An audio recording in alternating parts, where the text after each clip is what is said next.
Allora, ciao, buongiorno, buonasera. Today we're gonna talk about the most important decision that you're gonna make about Palermo. That is where to sleep. Please don't be that guy who goes to Airbnb, skims a couple of reviews, a couple of pictures, and books it randomly, only to later get woken up at 7 a.m. by some random street vandal who screams, "Patate, patate!"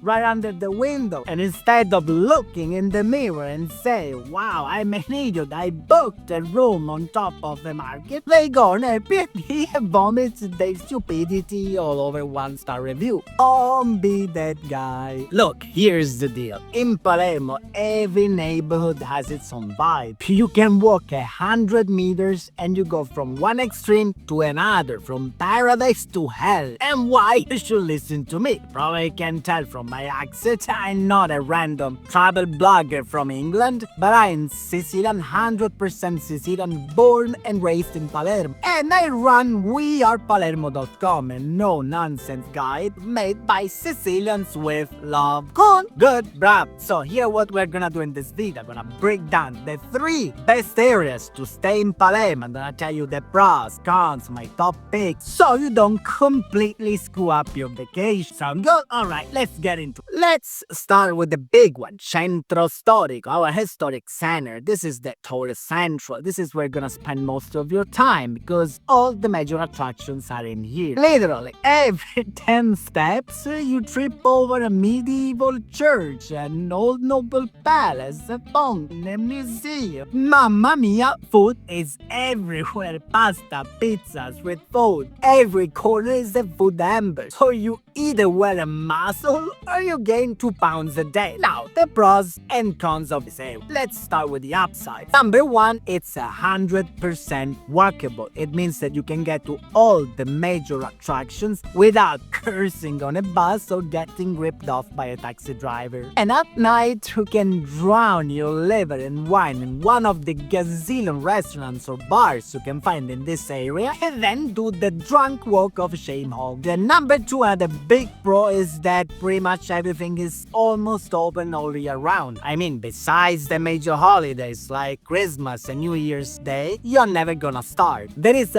always something open in the historic center, even if it's night and you need to soak up the 7 gin and tonics you just bagged. Now let's talk about the negatives. The main one is noisy. Noisy doesn't cover it. It's freaking loud. The historic center is a maze of little alleys full of restaurants, bars, people walking in there day and night making noise.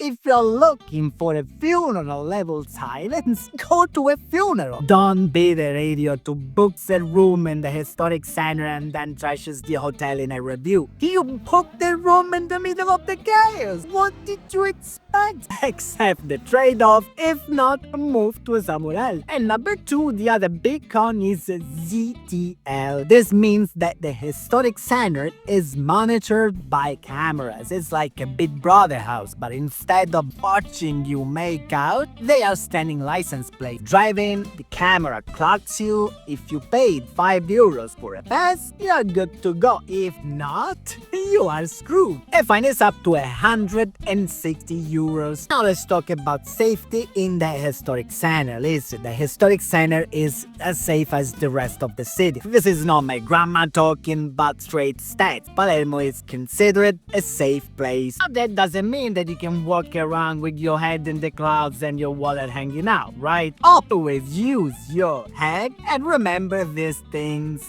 This is the World Cup for pickpocket. You wanna know why? Daytime, you are so distracted by street food, bananas and artichokes, how artichokes are really beautiful, that you forget you have a wallet. At night, the street markets turn into giant street parties. You got crowds, booze, darkness, people bumping into you. It's fun until it's not when your phone is on eBay the next morning. Number 2, the lighting or the lack of it. Palermo Historic Center has these little alleys. Many of them are dark. It looks like the mayor forgot to pay the electric bill. Now, in general, they are safe, even if dark. But if you are an anxious person, you are gonna think that Jack the Ripper is jumping out at any moment. If you are an anxious person, or if you feel that you freak out easily, pick a hotel on a main, well-lit street. Again, don't be that guy who books randomly and then trashes the hotel in a review. And number 3, this is for ladies. Okay, you're gonna find some idiots who catcall. These are mostly construction workers and taxi drivers. Why do they do that? Only God knows. I know it's offensive, it's annoying, but they don't buy. They are not gonna assault you. They are just stupid. So what do?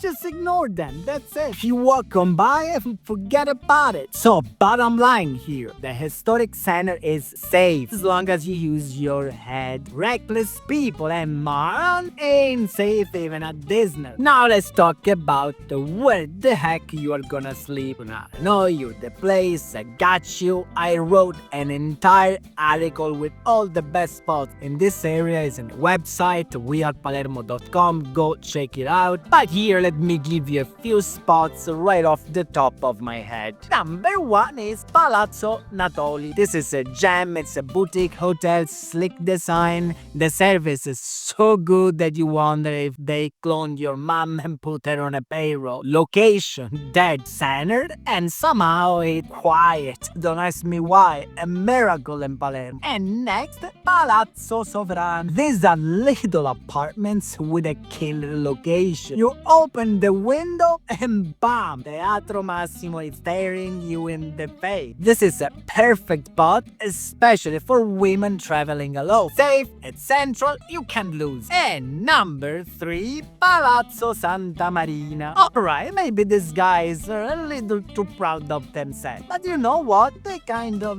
earned it. You get big, stylish room, great service, and location is in a pedestrian zone. It's another solid choice, no complaint. And finally, my places. You knew that this was coming. They got a prank, so what? They are beautiful, they are brand new, and they had everything you could possibly need, even if you are moving here for the rest of your life. One of them is on the main pedestrian street of the city, Via Maqueda. Translation? There is noise. Night, the sound of the city, it's bearable, but if you are the type who cries over a Vespa midnight, do me a favor, go stay somewhere else. I don't want any pain in the ass in my apartment. The other one, quiet, bigger, is beautiful, and has got a terrace so big you could host a wedding up there. I'm currently renovating this one, so I don't have any pictures to show, but you will find the links in the description. By the way, the links of all these places that I mentioned are in the description. Go check it out. Now let's talk about where not to stay, but first let me get something straight about the historic center. You guys, tourists, usually have a map with a million of neighborhoods, a lot of Italian names, La Calza, Castellammare, Albergheria, 100 names. But as locals, call it just Centro, Il Centro, the historic center. That's it. One giant, beautiful, chaotic mess. And inside this beautiful mess, there are some spots that I wouldn't recommend unless I hated you and I wanted to ruin your vacation. One right inside the street market. I'm talking of Bucceria, Capo, Ballarò. Please don't get me wrong, this place is beautiful, you gotta visit that. But you only go there to eat some street food, maybe buy some fish, and you get the hell out. Paying there is insane. At 7 a.m. your alarm clock is some street vendor screaming at the top of his lungs how great his potatoes are. And at night, after your third gin and tonic, when you head back, you're not gonna find Prince Charming waiting for you, but you're gonna find drug dealers and any type of asshole you can imagine. Number 2, avoid the area around the train station. You're not gonna feel like taking a romantic midnight stroll. You'll feel like calling a taxi and never looking back. Now let's move to the next area. Politeama Libertà area, as I call it, the fancy pants zone. Here, the people look like they own an iron. More polished, more calm, more put together compared to the historic center, they look like they just finished a prison riot. The whole neighborhood looks newer, even the buildings there. Looks like they were built on purpose, and not like in the historic center where some blocks still look like the Nazis stopped bombarding them just yesterday. What's the vibe here? It's a shopping area with people around there every day all day, drifting between cafes and shops, buying stuff that they don't need. And at night, it's a whole different story. Family friendly, quieter, the streets actually have lights, and you don't hear drunk monkeys screaming outside your window like in the historic center. Now let's talk pros. Number one is more civilized. Chaos, but it controlled chaos. More polished, as I said, and you're not surrounded by people who look like they need a psychiatrist like in the historic center. And number two, the location. Listen, you're gonna spend most of your time in the historic center anyway, because all the attractions are packed in there. And from here you walk 15 minutes, 20 minutes, and you are in the middle of everything. I know, I can hear you cursing under your breath. Madonna, sa 20 minutes on foot, what? Relax, in Italy we walk. Yeah, you're gonna walk too. That's how you burn off the pasta you eat. And number three, the big one, if you have a car, you can park it. No ZTL, no cameras, no medieval maze where you end up in someone's kitchen. You pull up, you find the spot, you get the hell out of your car. That's it, it's a miracle. Now, the cons. Number one, this area is not as authentic as the historic center. By Palermo standards, this area is new and have this ancient, chaotic, beautiful disaster of a personality like the historic center. Oldest thing here is my grandma who lives here. Number two, the walk to the historic center. I know I say that it's a pro, but if you are the type of person who needs an Uber from the couch to the fridge, is plenty aim for you. Go stay somewhere else. Now, about safe, this area is as safe as the rest of the city, but it feels safer because it's fenced. And there are lights, and the cops, at least here, they pretend to work, not like in the historic center where they are on a coffee break since 1998. Now let's talk about some good spots to stay in Politeama Libertà. Now, I wrote an entire article about the best spots in Palermo. Go check it out. The link is in the description. Here, let me give you a couple of names right off the top of my head. If you want more, the links are in the description. Number one, family affair. Beautiful rooms, luxury, spacious, on a calm street in Politeama Libertà. This is where I would send my sister if she was traveling alone. And numero due, Politeama Apartments. These are modern, stylish, clean apartments with kitchen. This is where I would send my sister if she promised to cook for me. And the last one, numero 3, Grand Hotel Delle Palme. This is the big shop. Pure luxury, great serve, history dripping from the walls. This is my favorite hotel in Palermo, hands down. This is where I would send my sister if she won a lottery. Let's talk about where not to stay in Politeama Libertà area. Listen, the whole area is fine, but there is one exception, one black hole you absolutely need to avoid. This is Borgo Vecchio Market. Once upon a time, it was a great, a glorious market, but now it's basically a free nightclub for neighborhood kids whose sole job is to bust your balls with shitty music until 5 a.m. in the morning.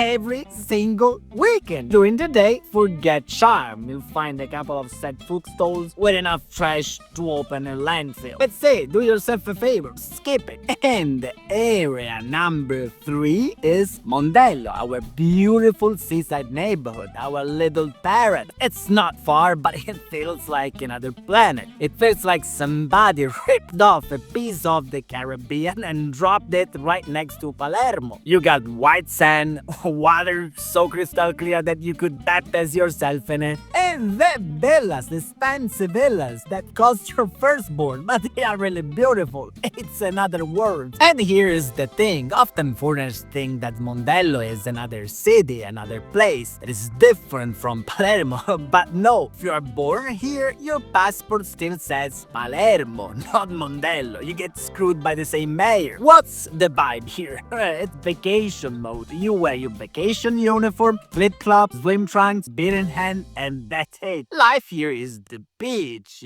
Breakfast by the water, lunch by the water, nap by the water, you pee in the water, and at night, aperitivo by the beach. And it's then that you look in the mirror, and if you didn't use any sunscreen, your face matches your Aperol spritz. Now, the pros. Number one, let's not overthink it, is the beach. This is the major reason you come here, right? You roll out of bed, shuffle 10 steps, and sandals between your toes. If your dream vacation is fry like a chicken cutlet while doing absolutely nothing, this is heaven. Number two, Mondello is relaxed. Compared to the historic center, this place is like a library. Except for the promenade in the middle of summer when it's like a daycare for loud, sweaty dads and speedos. But one street away, silent bliss. Now let's talk about the negative. Number one, again, the location, because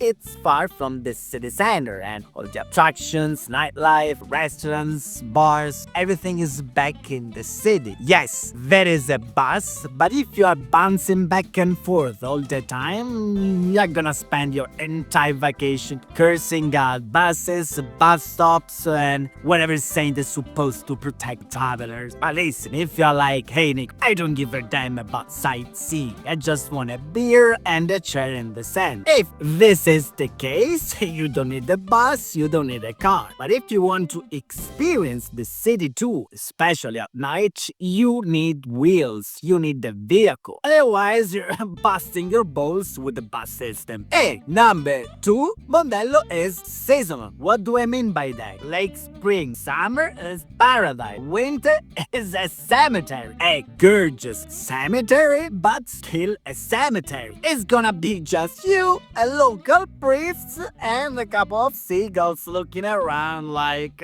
where the hell did everybody go? Number three, this is the big one. From mid-July till end of August, no space on the public beach. I'm talking towel to towel. You lie down and practically Uncle Nuncio is boning you. And the water, it turns green, not because Mother Nature is bad, but because of bees, sweat, sunscreen, and only God knows whatever else is leaking out of a million of human bodies all at once. You go in the water and you are swimming in a human soap. Now, safety. The place is considered super safe. No one is gonna stab you, no one is gonna shoot you, not during the day, not at night. But there is always a but, right? Watch out for this petty face, these little bastards waiting on the beach. You go swimming laps like Michael Phelps, right? You go way out there with your bags on the sand, and when you come back, instead of a gold medal, you find a big hole in the sand. Your stuff gone, vanished, your wallet, your phone, everything. So don't be naive and watch your stuff. Now, where to sleep? Number one, I've got two B&Bs for you. I don't remember the names, to be honest, but you will find the links in the description. Both places you get spacious room, well designed, fabulous breakfast, and they are close to the beach. The owners put their heart into it, they are affordable, and they book up fast. You snooze, you lose. Book ahead of time. Links in the description. Number two, there is this big villa with these two apartments that you can rent. They've got everything you need, even for a long stay, kitchen included. There is also this big shared outside space with gardens, really beautiful. It's well located, super close to the beach. You roll out of bed and bam, you are in the water. Again, link in the description. And number three, if you've got money to blow, there is this beautiful hotel called the Unico Boutique Hotel. That modern, spacious rooms, well designed, breakfast is great, and they've got also a pool by the ocean. Really nice place. Again, link in the description. Now, where not to stay? Now, there are no bad spots in Mondello, as long as you are in Mondello. That's the problem. The problem is that many hosts advertise their place like in Mondello. Mondello's in Mondello. Beach is here, but it ain't Mondello. They put you in the next neighborhood home. Say that the whole experience is different. And I mean, completely different. You wanna go to the beach and you gotta walk the hell out, like 30 minutes, 40 minutes, or you gotta get on a bus. It's like when you wanna eat a steak and they bring you to a vegan restaurant and they go, oh, you should try the steak. This is just like the same. Ain't the same. So watch out for these guys. Look the map, zoom in, check the address. Don't let them do this to you. Don't get rude, capiche? And that's it. Before saying arrivederci, a couple of important things. All the spots that I mentioned are in the description. Check them out. And if you want to experience Palermo like a real Sicilian, one of the best restaurants where we eat, best nightlife, best aperitivo, best itineraries, the link is in the description. Go check it out. That's it. Ciao belli, ciao.